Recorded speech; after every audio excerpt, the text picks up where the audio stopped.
Welcome back to my channel Random Clicks of Kavi. Again இன்னைக்கு ஒரு புது snacks ரெசிபியோட வந்திருக்கேன். இப்போ நீங்கள் பார்த்துட்டு இருக்க சோயா கட்லெட் ரெசிபி பார்க்கலாமா? நீடட் இன்க்ரீடியன்ட்ஸ் என்னென்னு பார்த்துடலாமா? 2 கப் சோயா, அது நீங்கள் சின்னதாக இருந்தாலும் எடுத்துக்கலாம், பெருசாக இருந்தாலும் எடுத்துக்கலாம். ப்ரெட்டு, வெள்ளை பூண்டு 3, ஒரு பெரிய கிழங்கு, 2 ஆனியன். ஸோ மசாலாஸும் இதில் ஆட் பண்ணணும். பட் நான் ஆட் பண்ணும்போது அது எந்த அளவுன்னு சொல்லி உங்களுக்கு ஷேர் பண்ணுறேன். சோயாவை 15 மினிட்ஸ் ஹாட் வாட்டரில் நல்லா சோக் பண்ணி எடுத்துக்கோங்க.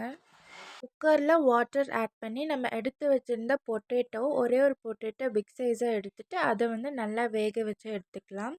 ஸோ நான் ஒரு 5 விசில்ஸ் விட்டுக்கிட்டேன்.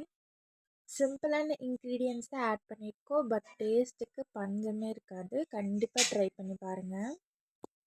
குக்கரில் நம்ம ஆல்ரெடி ஆட் பண்ண கிழங்கு ஒரு 4 to 5 விசில்ஸ் நம்ம விட்டு எடுத்துக்கலாம். ஸோ லைட்டாக மசிகிற மாதிரி இருக்கணும்.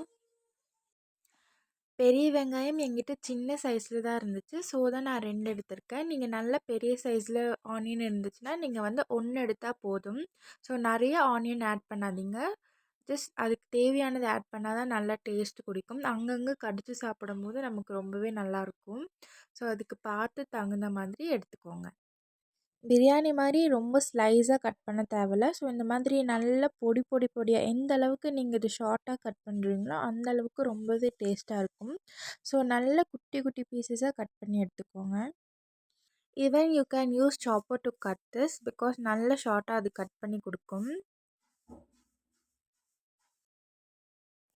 இப்போ ஒரு மிக்ஸி ஜாரில் 2 காஞ்ச மிளகாய், 3 பல் பூண்டு, அது கூடவே சீரகம் 1 ஸ்பூன் மட்டும் ஆட் பண்ணி நல்லா மிக்ஸ் பண்ணி எடுத்துக்கோங்க. ஸோ ரொம்ப அரையணுன்ட்டு இல்லை, லைட்டாக கொரகொரப்பாக அரைச்சி எடுத்துக்கோங்க. இப்போ இந்த அளவுக்கு அரைஞ்சிருந்தாலே போதும். ஸோ நம்ம சோக் பண்ணி வச்சுருந்த சோயாவை தண்ணி இல்லாமல் நல்லா புழிஞ்சு மிக்ஸி ஜாரில் ஒன்று ஆட் பண்ணிக்கோங்க.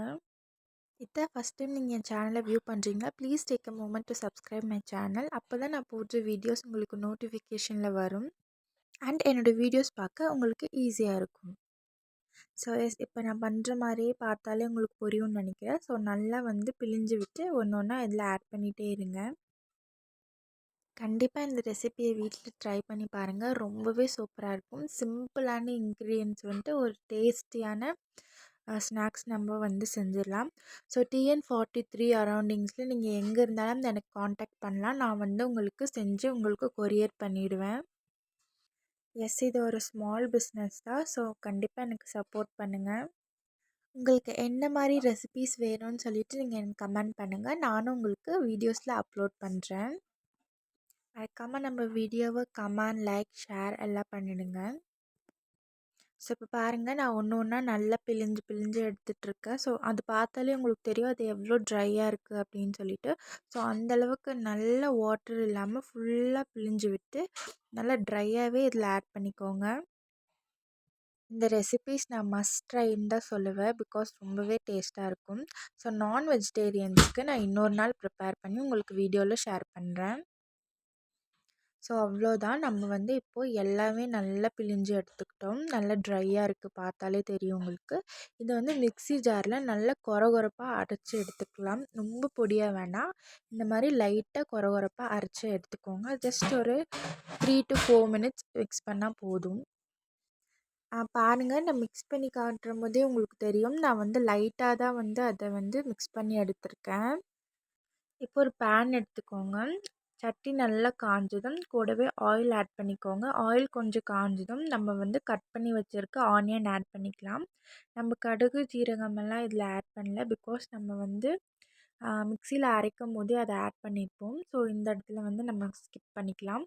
ஸோ நம்ம ஆட் பண்ணி வச்சுருந்த ஆனியன் நல்லா லைட்டாக ஒரு ப்ரௌனிஷ் ஆகிற வரைக்கும் இதை வதக்கி விட்டுடலாம்.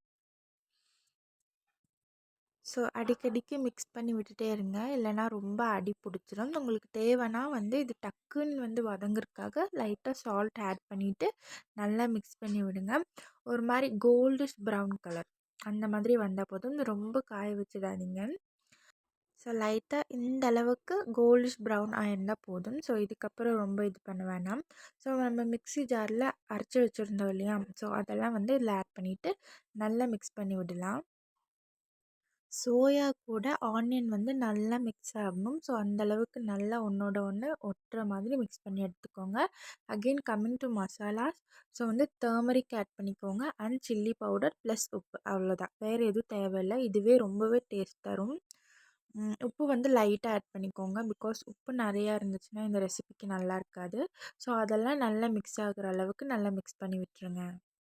நம்ம குக்கரில் வேக வச்சிருந்த கிழங்கு வந்து இப்போது வந்து ஆயிடுச்சு. ஸோ அது வந்து ஏர் போகிற அளவுக்கு விட்டு, ஏர் போனதும் அது ரிமூவ் பண்ணிவிட்டு, இப்போ வந்து தோலை வந்து நம்ம அப்படியே பீல் பண்ணி எடுத்துக்கலாம். ஸோ நம்ம சும்மா அப்படியே விட்டாலும் அதெல்லாம் வந்து ஸ்மூத்தாக வந்துடும். ஸோ அதெல்லாம் ஃபுல்லாக நீட்டாக க்ளீன் பண்ணி எடுத்துக்கோங்க. நீங்கள் வந்து அது நல்லா வாஷ் பண்ணிவிட்டு அதுக்கப்புறம் வந்து ஒரு ஸ்லைஸாக கட் பண்ணிவிட்டு கூட நீங்கள் வேக வைக்கலாம். பட் நான் அப்படி பண்ணல. ஜஸ்ட் வாஷ் பண்ணிவிட்டு அதை வந்து ஆட் பண்ணி நான் இப்போ வந்து உரித்து எடுத்துகிட்ருக்கேன். ஸோ இதுவும் ஈஸி தான், அதுவும் ஈஸி தான். ஃபுல்லாக வந்து க்ளீன் பண்ணி எடுத்துக்கோங்க. நல்லா உரித்து எடுத்துக்கோங்க. ஸோ வந்து நீட்டாக அது வந்துடும். அண்ட் ஃபைனலாக பார்க்க இப்படி தான் இருக்கும். ஸோ வந்து இப்போ பாருங்கள், நான் வந்து ஃபுல்லாமே உரித்து எடுத்துக்கிட்டேன். ஸோ இப்போ இந்த கிழங்கு வந்து நம்ம அந்த இது பண்ணி வச்சுருந்தோம் இல்லையா, அது கூடயே ஆட் பண்ணிவிட்டு நல்லா வந்து மிக்ஸ் பண்ணி எடுத்துக்கோங்க. பொட்டேட்டோ வந்து நல்லா மிக்ஸ் பண்ணி விட்டுருங்க. அது கூடவே மைதா கொஞ்சோண்டு ஆட் பண்ணி நல்லா மிக்ஸ் பண்ணி எடுத்துக்கோங்க. ப்ரெட்டை வந்து ஒரு 2 ஸ்லைஸ் நான் எடுத்திருக்கேன். ஸோ அதுவும் வந்து நல்லா மிக்ஸ் பண்ணி எடுத்துக்கலாம். ஸோ நம்ம ஆல்ரெடி இது பண்ணி வச்சுருந்தோம்ல மசாலா, அதை வந்து நம்ம ரொம்ப கட்லேட் மாதிரி ரவுண்ட் பண்ணி நம்ம எடுக்கணும். ஸோ அதுக்கு வந்து நீங்கள் வாட்டர் அது இது எதுவுமே ஆட் பண்ண தேவையில்லை. நம்ம பொட்டேட்டோ ஆட் பண்ணனால ஸோ அதுவே நல்லா ஸ்டிக்கியாக இருக்கும். ஸோ வந்து நமக்கு ஷேப் கரெக்டாக வரும். நல்லா ரவுண்ட் பண்ணி எடுத்துக்கோங்க. எங்குமே வந்து கோடு விடாமல் ஜஸ்ட் லைக் நல்லா ரவுண்ட் பண்ணி ஒரு ஷேப்பாக கொண்டு வந்துக்கோங்க. ஸோ இப்போ நான் பண்ணுற மாதிரி 2 கை யூஸ் பண்ணி லைக் வடை மாதிரி அது வந்து தட்டி எடுத்துக்கோங்க. அண்ட் சைட்லலாம் வந்து ஜஸ்ட் அது அப்படியே வந்து எப்படி சொல்கிறது, கொஞ்சம் இதாக இருந்துச்சுன்னா நீங்கள் வந்து அதை வந்து அமுத்தி அமுத்தி விடுங்க. பிகாஸ் வந்து பொட்டேட்டோவில் இருக்கிறனால நல்லா ஸ்டிக்கியாக தான் இருக்கும். ஸோ லைட்டாக அந்த கிராக் விழுற இடத்துல நீங்கள் அப்படியே தொட்டு தொட்டு எடுத்திங்கன்னா அது கரெக்ட் ஷேப்புக்கு வந்துடும். ஸோ ஃபைனலாக நான் வந்து இது ரெடி பண்ணிவிட்டேன். ஸோ ஒன்று ஒன்றா நீங்களும் இதே மாதிரி ஷேப்பாக ரெடி பண்ணி எடுத்துக்கோங்க. இப்போ பாருங்கள், இதே மாதிரி கட்லெட்டோட ஷேப்புக்கு சின்னதாகவோ பெருசாகவோ உங்களுக்கு தேவையான மாதிரி நீங்கள் ஷேப் பண்ணி எடுத்துக்கலாம். பார்க்கும்போதே எப்படி இருக்குன்னு உங்களுக்கு தெரியும். ஸோ நம்ம இந்த ரெசிப்பியில் வாட்டர் எதுவுமே ஆட் பண்ணல. மைதா மாவை நான் ஒரு வாட்டரில் ஆட் பண்ணிவிட்டு நல்லா மிக்ஸ் பண்ணி எடுத்திருக்கேன். அண்ட் நம்ம ரெடி பண்ணி வச்சுருந்தோம் இல்லையா, அந்த கட்லெட்டும் அதுக்கப்புறம் அந்த மைதா மாவில் டிப் பண்ணி அப்புறம் பிரெட் க்ரம்ஸ் நம்ம அரைச்சி வச்சுருந்தோம் இல்லையா, ஸோ அதெல்லாம் தொட்டு தொட்டு நம்ம வந்து எடுத்து இந்த மாதிரி செப்பரேட்டாக வச்சிடலாம். ஸோ ஒன்று ஒன்றா நீங்கள் அப்படியே வந்து பண்ணுங்கள். ஸோ இப்போ நான் பண்ணுறது பார்த்தாலே உங்களுக்கு புரியும்னு நான் நினைக்கிறேன். நான் பண்ணுற மாதிரியே பண்ணுங்கள். ஸோ இப்போ வந்து அது ஒன்று எடுத்துக்கோங்க. அண்ட் மைதாவோட நம்ம வாட்டர் வந்து ஆட் பண்ணி வச்சுருந்தோம். ஸோ அதோடு மிக்ஸ் பண்ணிவிட்டு அதுக்கப்புறம் பிரெட் க்ரம்ஸில் போட்டு எடுத்துக்கோங்க. ஃபைனலாக ஒரு பேன் எடுத்துக்கோங்க. அதில் வந்து ஆயில் ஆட் பண்ணிவிட்டு ஆயில் நல்லா காஞ்சதும் நம்ம ரெடி பண்ணி வச்சுருந்து ஒன்று ஒன்றா அதில் ஆட் பண்ணி டபுள் சைடு நல்லா ப்ரௌனிஷ் கலராக வரணும். அந்த அளவுக்கு நல்லா வந்து ஃப்ரை பண்ணி எடுத்துக்கோங்க. That's it. சுட சுட சோயா கட்லெட் ரெடியாக இருக்குது. ஸோ உங்களுக்கு ஆர்டர் வேணுன்னா என்கிட்ட நீங்கள் ப்ளேஸ் பண்ணிக்கலாம். என்னோடய இன்ஸ்டாகிராம் ஐடி நான் டிஸ்கிரிப்ஷனில் உங்களுக்கு ஷேர் பண்ணுறேன். இன்ஸ்டாவில் வந்து நீங்கள் ஆர்டர்ஸ் புக் பண்ணிக்கலாம். ஆல்சோ இந்த ரெசிபி ட்ரை பண்ணி பார்த்துட்டு கமெண்ட்ஸில் உங்களை ஃபீட்பேக் எனக்கு ஷேர் பண்ணுங்கள். இதே மாதிரி நிறைய வீடியோஸ் பார்க்க மறக்காமல் நம்ம சேனலை சப்ஸ்கிரைப் பண்ணி வச்சுக்கோங்க. கூடவே இருக்க பெல் ஐக்கான் கிளிக் பண்ணி